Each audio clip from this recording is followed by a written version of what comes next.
নিশ্চয়ই ফোন করবেন আপনি, ফোন নাম্বারও বলবো, কিন্তু তার আগে একটা গুরুত্বপূর্ণ তথ্য আপনাদের জানিয়ে রাখি। ঠিক এই বিষয়টা নিয়ে, উপোস বিভিন্ন রোগ প্রতিরোধ করতে এবং উপশমে কতটা কার্যকরী, এই বিষয় নিয়ে গবেষণা করে নোবেল পেয়েছেন এবছরই 2016-তে টোকিও বিশ্ববিদ্যালয়ের ইয়োশিনোরি ওসুমি। সুতরাং এটা প্রমাণিত উপোস অত্যন্ত উপকারী শরীরের জন্য। আমার সঙ্গে যারা রয়েছেন পরিচয়টা করিয়ে দিই। হৃদরোগ বিশেষজ্ঞ ডক্টর রবীন চক্রবর্তী আমার সঙ্গে রয়েছেন, এছাড়াও ক্যান্সার বিশেষজ্ঞ ডক্টর অরুন্ধতী চক্রবর্তীও আমার সঙ্গে রয়েছেন। আর আপনারা ফোন করবেন 22342424391887 এই দুটো নাম্বারে। আমি প্রথমেই ডক্টর চক্রবর্তীর কাছে আসবো। হৃদরোগের জন্য উপোস কতটা কার্যকরী? না, যেটা একটু আগে তুমি বললে পিউ, সেটা হচ্ছে যে উপোস করলে কি ঘটনাটা ঘটছে। উপোস করলে হয় কি, শরীরের মধ্যে যে আমরা নিয়মিত খাওয়া দাওয়া করি, কাজকর্ম করি, এর ফলে শরীরের কোষের মধ্যে কিছু কিছু টক্সিক প্রোডাক্ট তৈরি হয়।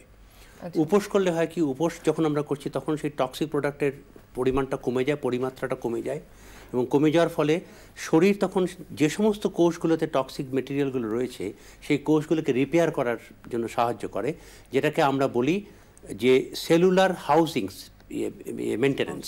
যেমন একটা হাউসিং মেইনটেনেন্স, যেমন স্টুডিওর একটা মেইনটেনেন্স, বাড়ির সমস্ত নোংরা আবর্জনা একদিন পরিষ্কার করে নেওয়া, clearing the clutters of the house, শরীর পরিষ্কারের জন্য, উপোসটা শরীরের পরিষ্কারের জন্য। এবং এই জন্য যেহেতু শরীর নিজেকেই পরিষ্কার করছে, এটাকে বৈজ্ঞানিকভাবে বলা হয় যে অটোফেজি।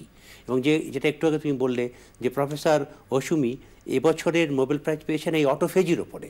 এই অটোফেজি 3 রকমের আছে: ম্যাক্রো অটোফেজি, মাইক্রো অটোফেজি আর সেফরন গাইডেড অটোফেজি। এর ফলে হচ্ছে কি যে হৃদরোগে যখনই আমরা উপোস করছি তখনই কি হচ্ছে, সেলুলার এটাকে কমিয়ে দিচ্ছে।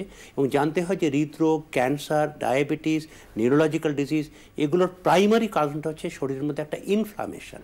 সেই ইনফ্লামেশনটা ওই যখনই আমরা অটোফেজি করা হয়, যখন উপোসের সময় যখন করা হয়, সেই অটোফেজির সময় ইনফ্লামেশনটা সাংঘাতিকভাবে কমে যায়। কমে যাওয়ার ফলে হচ্ছে কি, যার ইস্কেমিক হার্ট ডিজিজ আছে তার ইস্কেমিক হার্ট ডিজিজ রিকন্ডিশনিং হয়ে যায়। তাহলে ওই একই ইস্কেমিয়া নিয়ে তার কিন্তু হার্ট অ্যাটাকের সম্ভাবনা অনেক কমে যায়। এবং হার্ট অ্যাটাকের সম্ভাবনা কমে যাওয়ার ফলে হার্টের মাসল, যেটা মাংসপেশির ড্যামেজটা অনেক কমে যায়। মানে নতুন পরিস্থিতিতে হার্ট নিজেকে গড়ে নেয়, নতুন পরিস্থিতিতে হার্ট নিজেকে গড়ে নেয় এবং হার্টের মাসলটা কিন্তু সজীব থাকে, তার ড্যামেজটা হওয়াটাকে প্রিভেন্ট করে। এটা তো শুধুমাত্র শুরুর প্রথম একটা স্টেপ এবং ইনফরমেশন আপনাকে জানালাম, অনেক কিছু জানার রয়েছে। তার আগে টেলিফোনে যারা এসে গেছেন একটু শুনে নি। চটপট বলুন। হ্যালো হ্যালো, হ্যাঁ হ্যাঁ, আমি বর্ধমান থেকে বলছি, অনামিকা রাজপাত্র। হ্যাঁ বলুন।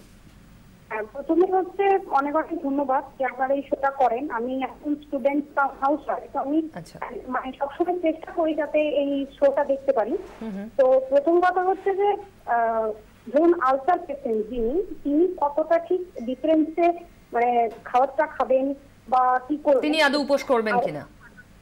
হ্যাঁ হ্যাঁ, ধন্যবাদ, আপনি শুনতে থাকুন। আর কেউ আছেন? হ্যাঁ হ্যাঁ বলুন। থেকে প্রদীপ্তা মাইতি বলছি। বলুন।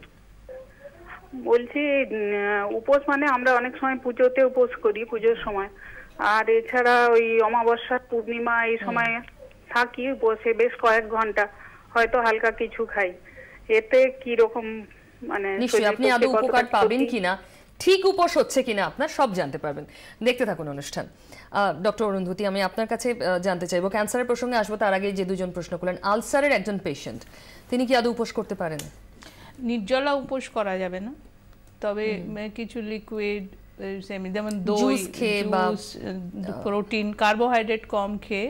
কিন্তু অনেক সময় যাদের এই ধরনের সমস্যা রয়েছে আলসার জাতীয়, ডাক্তাররা বলেন একেবারেই খালি পেট রাখবেন না, আর যাই করুন না। লাইট ডায়েট তো অলওয়েজ বলে, বিস্কুট খাওয়া কি লাইট। উপোস মানে একেবারে নির্জলা, কিছু দাঁতে কাটবো না, এরকম উপোস নয়।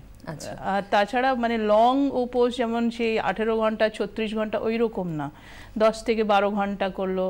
এবং ম্যাক্সিমাম 24 ঘন্টার উপোস কি করা উচিত শরীরের জন্য? যেরকম আমরা ডেটা পাচ্ছি যে 18 আওয়ার্স অবধি, 12 to 18 আওয়ার্স এর বেশি না করাই বেটার। 12 থেকে 18 ঘন্টার উপোস, এবং তাও নির্জলা নয় মধ্যে। হ্যাঁ, তাও নির্জলা নয়। 12 থেকে 18 ঘন্টা সর্বোচ্চ আপনি উপোস করে থাকতে পারেন, এবং নির্জলা নয়। জুস বা এবং উপোস করার সম্বন্ধে একটা কথা খুব পরিষ্কার জানুন, উপোস করা মানে কিন্তু মানে একদম নির্জলা মানে একদম খাওয়া দাওয়া বন্ধ নয়, কিন্তু কার্বোহাইড্রেটের পরিমাণ ভীষণ কমাতে হবে, মানে ভাত রুটি বাদ। হ্যাঁ, একটু দুধ খেতে পারে, কেমন, একটু হাতে বাড়িতে পাতা দই খেতে পারে, কেমন, বা তার সঙ্গে একটু হালকা, অনেকে হয়তো একটু ওই ফ্রুট জুস খেলো, ফলের রস খেলো, সেগুলো হ্যাঁ একটু হালকা চা খাওয়া যেতে পারে, ফলের রস খেলো, কেমন, এবং কার্বোহাইড্রেট একদম কম, এবং ম্যাক্সিমাম 12 থেকে 18 ঘন্টা, তার বেশি নয়। এবং আমরা মনে পড়ে যাচ্ছি, বিশেষ করে দ্বিতীয় ভদ্রমহিলা যিনি প্রশ্নটা করলেন, আমাদের আগের দিনের যে মাসিমা, পিসিমা, ঠাকুমা, তারা তো, আমি আমার নিজের দিদিমাকে দেখেছি একাদশীর উপোস করতে, কেমন, তারা কিন্তু বহুদিন সুস্থ ছিলেন, এবং সেটা তখন হয়তো কেউ, তারা জানতেন না যে এটা বিজ্ঞানসম্মত। কারেক্ট না, তারা কেউ ভাবছেন সংস্কার, কেউ ভাবছেন কুসংস্কার। এতদিন পরে সেটা প্রমাণ হচ্ছে আস্তে আস্তে যে বৈজ্ঞানিকভাবে সেটা সত্যি, এবং সেটা শুধুমাত্র মানে আমাদের পরিবারই নয়, আমরা যদি মানে ধার্মিকভাবে জিনিসটাকে দেখি, বিভিন্ন ধার্মিক সম্প্রদায়ের মধ্যে কিন্তু এটা আছে। কেউ রমজান পালন করেন, কেউ ইস্টারের আগে, ইফ ইউ রিমেম্বার, যে 40 দিন তারা ইস্টারের আগে লাইট খাবার খায়, সেটা যে বৈজ্ঞানিকভাবে প্রতিষ্ঠিত। এবং এরকম যারা অনেকে আছে একাদশী উপবাস করেন, উনি বলেন পূর্ণিমা উপবাস করেন। কতদিন করা উচিত? ধরুন অমাবস্যা, পূর্ণিমা সবেতেই উপোস করলে তো অনেক ফ্রিকোয়েন্ট হয়ে যায়। একদিন, মাসে একদিন, 12 থেকে 18 ঘন্টা নির্জলা নয়, হালকা উপোস, তবে কিন্তু সেলুলার ডিটক্সিফিকেশনটা হবে, হাউসিং অফ দি বডি, মানে যেটা বলে, কি বলে ওটা, রিপেয়ার, হাউসকিপিং অফ আপনার শরীর পরিষ্কার করার জন্য একদিন না খেয়ে থাকাটা খুব জরুরি, যেটা শরীরের অনেক রোগকে সারিয়ে দেবে দ্রুত, কিংবা সবথেকে বড় কথা প্রতিরোধ করবে। টেলিফোনে আরো কেউ রয়েছেন, শুনে নি। হ্যাঁ বলুন। হ্যালো, হ্যাঁ নমস্কার। নমস্কার, টিভিটা মিউট করে নিন। হ্যাঁ মিউট আছে সম্পূর্ণ। বলুন। আমি ঝাড়খণ্ড থেকে বলছি, স্বপন সেনগুপ্ত। আমার প্রশ্ন, যে এই যে উপোসের ব্যাপারটা, এটা কি কোনো বয়স সীমা আছে? আর একটা কথা, এই সময়টা যদি একটু বাড়ান খুবই উপকার হয়, জানতে পারি বেশি। একটু দ্বিতীয় প্রশ্নটা আরেকবার করবেন, একটু জোরে। না, যোগাযোগ বিচ্ছিন্ন হয়ে গিয়েছে। আর কেউ আছেন? হ্যালো, হ্যালো, কেউ আছেন? না, যোগাযোগ বিচ্ছিন্ন হয়ে গিয়েছে এক্ষেত্রে। সময়সীমা কিছু আছে কিনা বয়সের? কত বছর থেকে শুরু করে কত বছর অবধি মানুষ করতে পারে? অ্যাডাল্ট চিলড্রেনদের উপোস করার কোনো মানে আফটার অ্যাডাল্টহুড, কিন্তু তারপরে একটু বয়স হলে ড্যামেজগুলো সেলসের একটু বেশি হতে পারে, তো একটু বয়স হলে আফটার 40 এইটা রুটিনলি করলে বেটার আর কি। রুটিনলি মানে মাসে একবার, 40 বছরের পর থেকে। 40 বছর পর থেকে, কিন্তু 18 বছরের কি 20 বছরের আগে তখন তো চিলড্রেনের গ্রোথ পিরিয়ডটা, গ্রোথ এক নম্বর, তখন তো শরীরের মধ্যে ওই যে বর্জ্য পদার্থ তৈরি হয়নি, মানে বর্জ্য পদার্থগুলো তৈরি হতে সময় লাগে 40 বছর, তারপরে ডিটক্সিফিকেশনটা শুরু হচ্ছে। সুতরাং 40-এর পরে, এবং প্রবাবলি মেয়েদের ক্ষেত্রে একটু বেশি হয়তো 45-50, সেটা বোধহয় অ্যাকসেপ্টেবল। আচ্ছা, ডক্টর অরুন্ধতির কাছে প্রশ্ন, ব্রেস্ট ক্যান্সার নিরাময় এবং প্রতিরোধে উপোসের একটা বড় ভূমিকা আছে, কিভাবে?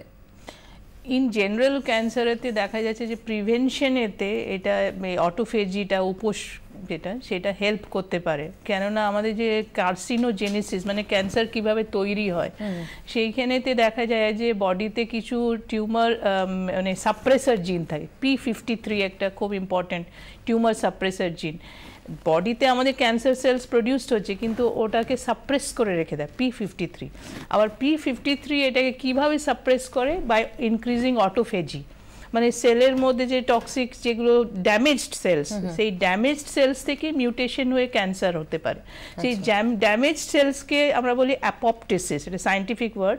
ড্যামেজড সেলসকে ডিস্ট্রয় করে দেয়, নষ্ট হয়ে যাওয়া কিছু কোষ, হ্যাঁ, সেগুলোকে ধ্বংস করা যায় এই অটোফেজি হলে, মানে উপোস করলে। আবার এক্সট্রিম অটোফেজি হলে সেটা আবার প্রবলেম, তখন কিন্তু মডারেট অটোফেজিতে রাখতে হবে। মানে লাগাতার টানা উপোস করে যায়, নির্জলা উপোস করেন, বা অনেকেই আমাদের মা ঠাকুমাদের অভ্যেস ছিল আগেকার দিনে তো বিশেষ করে, যে দীর্ঘ একটা সময় এমনি না খেয়ে থাকা, কাজ করে তারা সময় করে উঠতে পারতেন না, সেটা কি আদৌ শরীরের জন্য স্বাস্থ্যকর? না, সেটা নয়, মানে সেটা তো অনিয়ম হয়ে গেল, সেটা তো অনিয়ম, সেটা তো ডেফিনেটলি রোজকার এই অনেকটা দেরিতে না খাওয়া এবং খালি পেটে থাকা, এটা কিন্তু ঠিক না। আপনি রোজ নরমাল একটা রুটিনের মধ্যে দিয়ে যান, একদিন মাসে আপনি উপোস করুন। ফোনে আরো কেউ রয়েছেন, শুনে নি। হ্যালো, হ্যালো, হ্যাঁ বলুন। হ্যাঁ, আমি আবু তাহের মোল্লা বলছি। বলুন। বলছি যে আমাদের যে 1 মাস রোজা রাখা হয়, কন্টিনিউয়াস 1 মাস রোজা রাখা হয়, 16 ঘন্টা, কোনো সময় 18 ঘন্টা, মানে একবার লিস্টার উপোস, সেটা কি ঠিক? শুনতে থাকুন। আর কে আছেন? হ্যালো, হ্যাঁ বলুন। হ্যাঁ বলুন। হ্যাঁ, আমি রণজিৎ মোল্লা বলছি। হ্যাঁ বলুন, কি প্রশ্ন আপনার? বলছি আমি যেটা গলব্লাডার অপারেশন হয়েছি, মাঝে মাঝে আমার এটা ব্যথা হয়, এটা কিছু। দাদা, এটা তো গল ব্লাডার নিয়ে আলোচনার অনুষ্ঠান হচ্ছে না। ধন্যবাদ, আপনি ফোন করেছেন।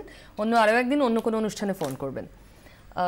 খুব সুন্দর প্রশ্ন। ওই যে যেটা একটু আগে আলোচনা করলাম, যে রমজানে যে উপোসটা করে ওটা যে সত্যি বৈজ্ঞানিকভাবে ঠিক, সেটা এখন প্রমাণিত হয়ে গেল। এবছরে যে প্রফেসর অসুমি যে নোবেল প্রাইজটা পেয়ে প্রমাণ করে দিয়েছেন যে উনি কিন্তু ইস্ট সেলের উপরে দেখিয়েছেন তাদেরকে যে আমরা ফাস্টিং করিয়ে দিই তারা ওটা ডিস্ট্রাকশন করে দিচ্ছে। এবং নেচারে গত বছর 2015 জুলাই মাসে একটা পেপার বেরিয়েছে, সেখানে পরিষ্কার দেখেছে ফাস্টিং যখনই করা হয়, ফাস্টিং করলে অটোফেজিটা স্টিমুলেটেড হয়ে যায়। যখনই অটোফেজি স্টিমুলেটেড হয়ে যায় তারা দেখেছে ব্রেনের নিউরোলজিক্যাল সিস্টেমটা অনেক ইমপ্রুভ করে, এবং তারা দেখিয়েছে যে তাহলে ব্রেন ইমপ্রুভমেন্টে সাহায্য করে, লার্নিং এবিলিটি, তার শিক্ষা মানে এবিলিটি টু লার্ন, শেখার ক্ষমতা বেড়ে যায়, এবং কগনিটিভ ফাংশন যারা চিনতে পারছে না তাদের সে সমস্ত স্মৃতিশক্তি এগুলো প্রখর হয়ে যায়। মানে ধরুন অ্যালজাইমার বা অ্যালজাইমার তো প্রমাণিত, যেটা নিউরোফিব্রিলার ডিসঅর্ডার প্রমাণিত। যাদের অ্যালজাইমার সমস্যা রয়েছে তারা কি উপোস করলে উপকার পাবে না আগে থেকে? তার অ্যালজাইমারটা মানে কি? অ্যালজাইমার প্রিসেনাল ডিমেনশিয়া, অ্যালজাইমার মানে হচ্ছে যে আগে হচ্ছে। সে যদি 40 বছর থেকে ওটা ঠিক মতো প্রত্যেক একাদশীতে সে কম খাচ্ছে এবং ওরকম একটা ফাস্টিং করেছে, বা যারা রেগুলার ওই রমাদান করে যাচ্ছে, রমাদানে কিন্তু খুব খেয়াল করতে হয় ওরা সময় করে না, কিন্তু অসুস্থ মানুষেরা করে না, তারা কিন্তু এক্সাম্পটেড। কেমন এটা একদম পরিষ্কার বলা আছে। সেরকম যারা ইয়েতে আমাদের খ্রিস্টানদের মধ্যে ইস্টারের আগে 40 দিন কম খায়, আমাদের এখানে এদিকে হিন্দুদের ক্ষেত্রে একাদশী তারা করে যাচ্ছে। 12 মাসে 13 পার্বণেই তো উপোসের ধারা রয়েছে, এবং এগুলো প্রত্যেকটা বৈজ্ঞানিকভাবে ঠিক, স্বাস্থ্যসম্মত এবং প্রমাণিত, কিন্তু নির্জলা নয়। বারবার ডাক্তাররা যে কথা বলছেন। আরো কেউ এসে গিয়েছেন ফোনে, বলুন। Hello hello. হ্যাঁ হ্যাঁ, শেখর পাল, বাপুজি নগর থেকে বলুন। বলছি আমার বয়স 63 প্লাস। আমি সকালে হাঁটি 25 মিনিট এবং ব্যায়াম করি 25 মিনিট। আপনার বাড়ি মাঠে চলে যাই 5:45 সময়। তারপরে আমি থাইরয়েডের ট্যাবলেট খাই এবং ব্লাড প্রেশারের ট্যাবলেট খাই দিনে একটা করে। তা আর রাত্রে 9টার সময় ডিনার করি এবং 11টার সময় শুতে যাই। আপনার প্রশ্ন কি? পরের দিন ভোর 4টায় উঠি আর 4:30টায় উঠি। প্রশ্ন হচ্ছে আমি কি উপোস করতে পারবো? শুনতে থাকুন। আরো কেউ আছেন, বলুন। হ্যালো, নমস্কার দিদি। নমস্কার, বলুন। হ্যাঁ, আমি উৎপল জিরা বলছি, মুর্শিদাবাদ থেকে। হ্যাঁ, ডাক্তারবাবুদের কাছে আমার নমস্কার। বলছিলাম যে আমি প্রতিদিন 6টার সময় খাওয়া দাওয়া করে ওই কাজে বের হয়, ঠিক আছে? তা মোটামুটি 2টার সময় আবার খাই। তা এই টাইম কি সারাদিন তো খিদে লাগে, তা এটা কি আমার স্বাস্থ্যের পক্ষে ভালো হবে না খারাপ হবে? আপনারা শুনতে থাকুন, উত্তর পাবেন দুজনে। একটা ছোট্ট বিরতিতে আমাকে যেতেই হচ্ছে। ফোন করতে থাকুন এভাবে, ফিরছি ঠিক 2 মিনিট পর।